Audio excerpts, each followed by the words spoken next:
hay un dato que hemos naturalizado, pero hoy los servicios impactan en un promedio del 15% del presupuesto familiar, cuando hasta hace 2 años esto era menos de un dígito.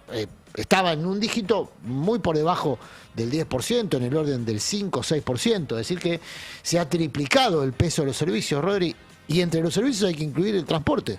Sí, el transporte que en particular tuvo un aumento en comparación a los servicios muy por encima del resto de las categorías como el agua, la luz, el gas, que ya subieron muy por encima de la inflación promedio. Entonces es un impacto mucho mayor. Y en este caso, lo que encontramos con la última modificación de la Red SUBE, algo que se oficializó la semana pasada, recordemos que la Red SUBE es un sistema de descuentos que hasta 2023 regía para el transporte de AMBA, incluido a líneas de colectivo local en la provincia de Buenos Aires, tanto de la ciudad de Buenos Aires también, trenes y colectivos de línea nacional. Bueno, primero ya hubo un desmembramiento del sistema con un sentido discriminatorio que hoy se vuelve a repetir y lo vamos a profundizar contra los bonaerenses, que tiene que ver con la quita de subsidios por parte de Nación a provincia, subsidios que subsidiaban justamente esta red de descuentos, particularmente para las empresas que operaban en territorio bonaerense. Eso fue quitado, pero se podía seguir combinando con la red de subterráneos, saliendo del tren, especialmente muchas de las estaciones que están lejos de los centros neurálgicos cabecera, por así Constitución 11, hay que transportarse hacia esos centros urbanos para luego dirigirse a los puestos de trabajo. Tenemos en la placa número 1 cómo esta quita de la Red SUBE en la combinación de la salida del tren para combinar con un colectivo que recorra la ciudad de Buenos Aires o el subte. Bueno, ahora que hay que pagar tarifa completa si sos un bonaerense que cruza el conurbano para llegar a Capital, hay un aumento de casi 15.000 pesos en el presupuesto mensual que van a tener que destinar de más los trabajadores que vienen del conurbano, que vienen de la provincia de Buenos Aires y cruzan la ciudad de Buenos Aires. Entonces, si vos haces un recorrido mínimo, te tomás un primer colectivo, ¿no? Saliendo de tu casa, de 0 a 3 kilómetros, después combinás con tren y después combinás nuevamente con subte, un presupuesto estimado de 105.000 pesos hasta agosto va a saltar a 120.000 después de esta modificación. Por supuesto, no todos viven cerca de una estación de tren, entonces los recorridos son más amplios. En el caso de que tengas que tomarte un colectivo que haga un tramo de 3 a 6 kilómetros, la proyección mensual va a saltar de 110.000 pesos a 125.000. Por supuesto que la tira sigue por una cuestión de lejanía. Cuanto más lejos estás de una estación, cuanto más lejos está tu estación de tren más cercana, de Constitución o de Once, por ejemplo, por supuesto que el presupuesto es mucho mayor. Es decir, hoy un bonaerense que ya tiene que destinar una barbaridad de guita, no estamos hablando de un presupuesto que supera largamente los 100.000 pesos, le va a tener que sumar 15.000 pesos adicionales que hoy en día, lo peor lo tenemos en la placa número 2, ni siquiera alcanzan para comprar 1 kilo de carne, de acuerdo a los últimos valores que difundió el IPCBA respecto al diferencial de cómo avanzó la carne en el mes de julio, último dato disponible. Pero bueno, esos 15.000 pesos que antes capaz te servían para comprar 1 kilo de carnaza común, por ejemplo, bueno, ni siquiera vas a poder disponerlos porque vas a tener que solventar el gasto en la SUBE por esta discriminación, repito, contra los bonaerenses que venimos a la ciudad de Buenos Aires para laburar.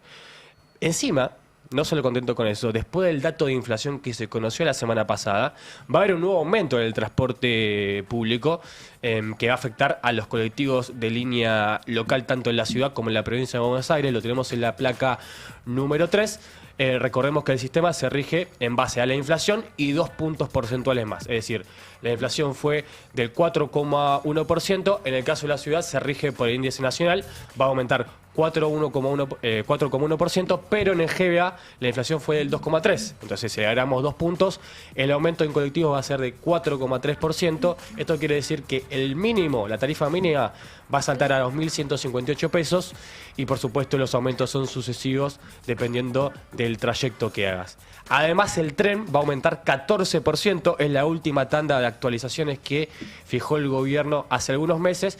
Y el boleto mínimo de tren de la primera sección va a saltar de 420 pesos a 480 pesos. Así que entre la quita de la red SUBE y este nuevo incremento que, repito, está ya prefijado desde principios de año, incluso desde el año pasado, este sistema de inflación más 2 puntos, bueno, va a inflar las tarifas de una forma fenomenal, y lo peor es que muchos trabajadores lo que van a terminar haciendo es recurrir más a los colectivos de línea nacional con los que se van a poder seguir haciendo el descuento, con una reducción de frecuencias que ya vemos que estalla los colectivos y va a profundizarse aún más con con esta quita de beneficio, lo cual va a hacer que a partir de septiembre pagues el subte tarifa completa 1.753 pesos. Y una cosa más agregarle a la ecuación que haces, que es el tema del tiempo.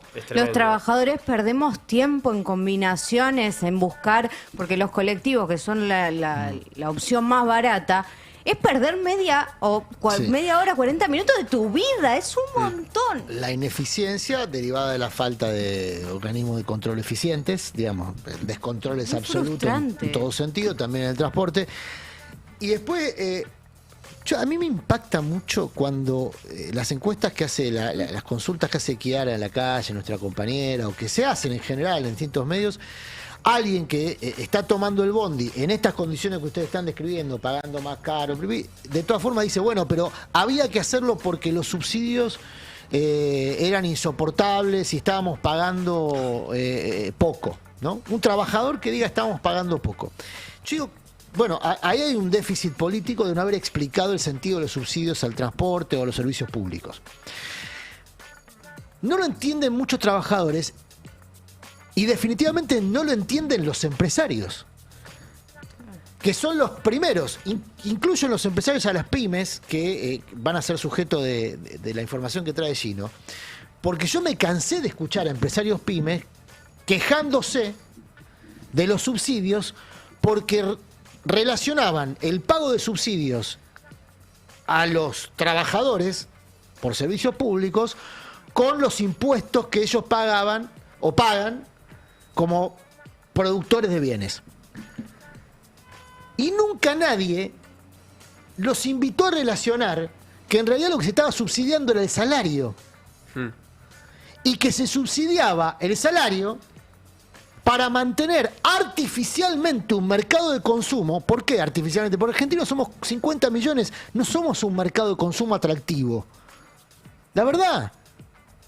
No somos atractivos como mercado de consumo, somos pocos, la mitad del país es pobre, el 60% de los pibes están bajo la línea de la pobreza. No somos un mercado de consumo atractivo para las empresas transnacionales. Puede haber 5, 6, 7 empresas que con venderle a la élite ganan guita, pero no somos un mercado de consumo atractivo. Entonces, ¿cómo se vuelve mercado de consumo activo en la Argentina? Subsidiando el salario, porque al subsidiar el salario mantenés activa las líneas de producción y generas un círculo virtuoso de producción, trabajo, consumo. Y es una forma de distribución. Aquel que capta renta, la plusvalía del trabajo, paga los impuestos y con los impuestos se subsidia el salario. Bueno, no hay forma de que lo entiendan, ¿eh? No lo entienden. Se están fundiendo, no lo entienden. Un comentario. Hay un problema de educación. Un comentario sobre esa ausencia que comentás, Ari. Y hay una corriente en la oposición, que me parece alarmante también, de dejar correr este tema sin plantearlo en la discusión pública, porque supuestamente la gente automáticamente va a culpar al gobierno nacional del aumento de colectivos.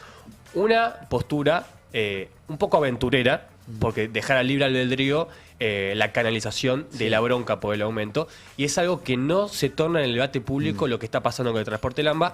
Me parece que también hay una cuestión de revisión ahí, por esto que comentabas las entrevistas callejeras, donde no hay una canalización, una correlación entre el sufrimiento personal y económico y el porqué de que se genera ese sufrimiento. Me parece algo a atender.